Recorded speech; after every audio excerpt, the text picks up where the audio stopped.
குட்டியாடு தப்பி வந்தா குள்ள நரிக்கு சொந்தம், குள்ள நரி மாட்டிக்கிட்டா குறவனுக்கு சொந்தம். கட்டுக்கட்ட மனிதர் கண்ணில் பட்டதெல்லாம் சொந்தம். சட்டப்படி பார்க்க போனால் 8 அடிதான் சொந்தம். சட்டப்படி பார்க்க போனால் 8 அடிதான் சொந்தம்.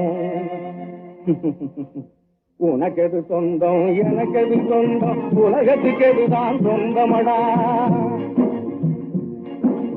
உனக்கெது சொந்தம் எனக்கெது சொந்தம், உலகத்துக்கு எதுதான் சொந்தமடா.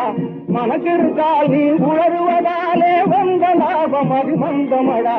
மனக்கிருக்கால் நீ உணருவதாலே வந்த லாபம் அது மந்தமடா. உனக்கெது சொந்தம் எனக்கெது சொந்தம், உலகத்துக்கு எதுதான் சொந்தமடா.